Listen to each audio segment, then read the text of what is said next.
flywheel and clutch all installed. Loctite on each of these.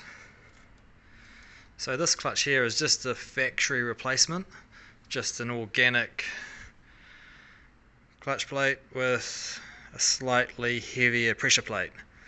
So the reason I haven't gone for a puck clutch or a brass button clutch or any kind of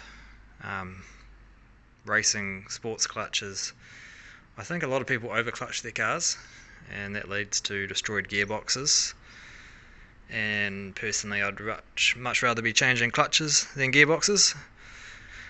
This engine's not going to make huge power or huge torque, so the factory clutch should be okay, and the gearboxes aren't known for being super strong. All of that combined with being on gravel, I think it's a good option. Obviously only time will tell, but hopefully it lasts a wee while.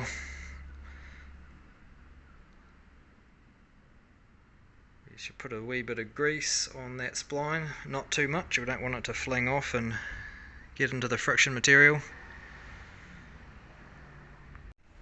Gearbox ready to go on. New thrust bearing, so there's a wee bit of grease on that spline and a wee bit of grease on that pivot fork in there.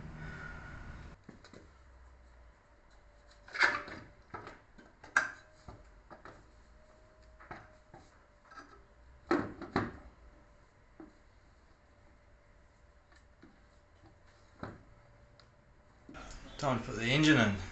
So lifting it up from the bottom, which I think is the easiest way.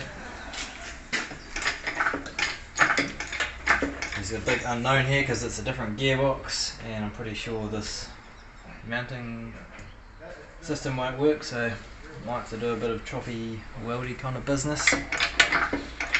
But we'll see what happens. We'll get the engine mount, the driver's side in place, and go from there.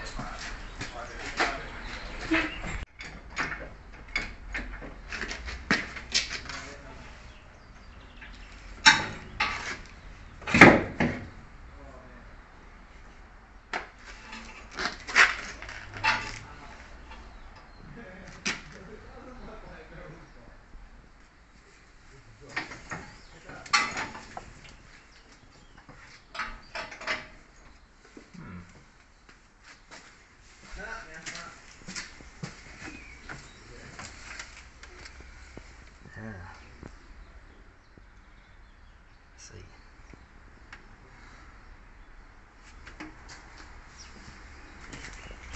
Had a bit of a hiccup here trying to lift the motor in, and it had this big bit here which was modified for reasons unknown to me, so I unmodified it and now it easily slots in.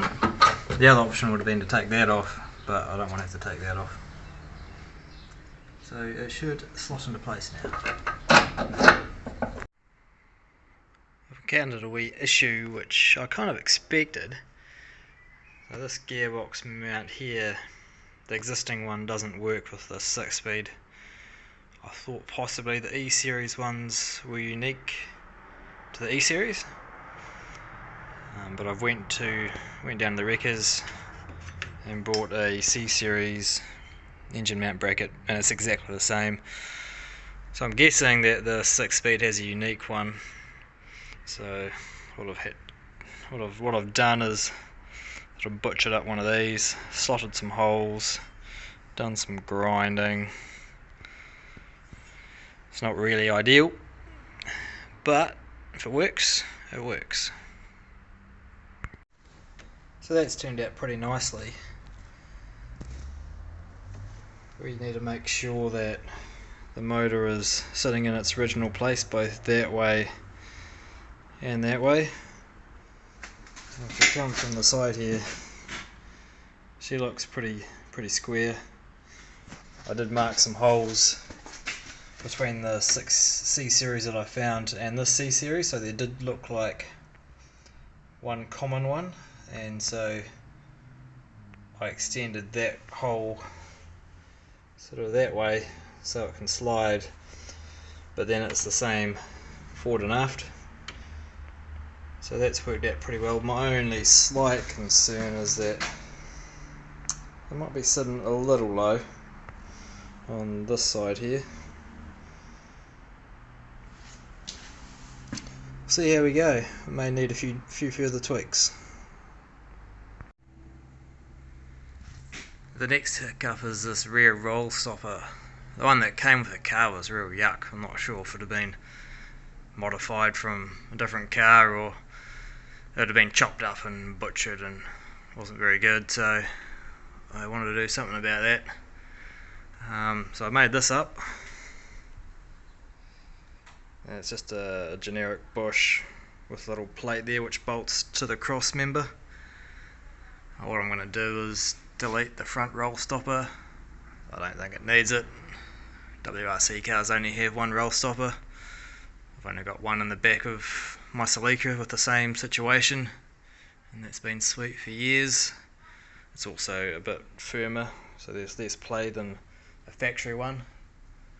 So I'm guessing with the factory ones they have two soft ones to share the load, so they last a while. Whereas what I'm doing is putting one hard one on the back, so that saves some weight, simplifies it. Hopefully that should be good. That's the rear roll stopper, all bolted in. Worked out pretty nicely. New CVs are in. There was a bit of a drama with that. They didn't actually fit, so I made them fit.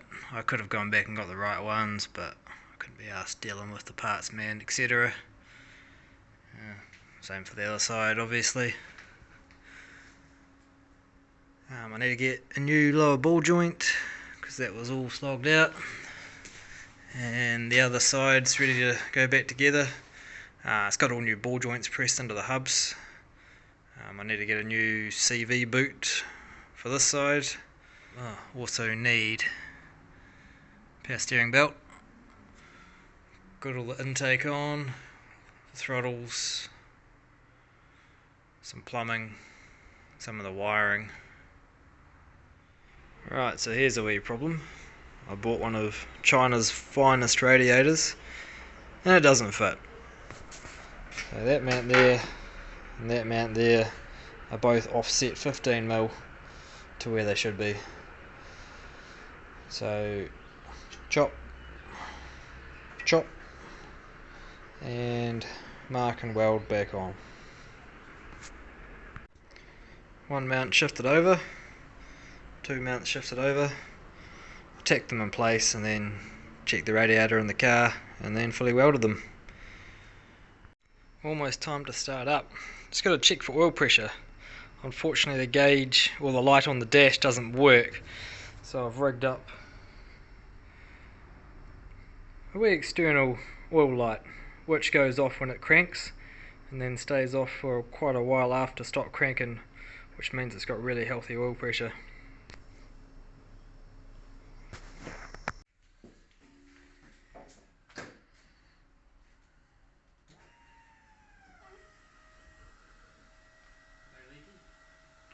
Not from up top.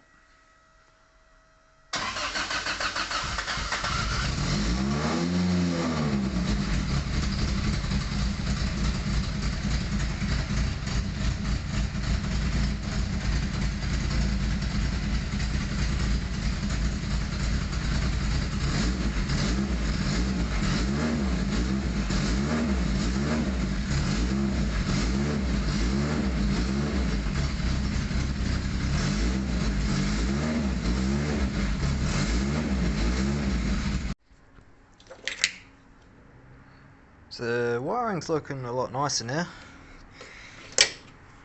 Definitely not mil spec. Just wrapped it all up in cloth. Redid a few of the wires, but most of them are pretty good.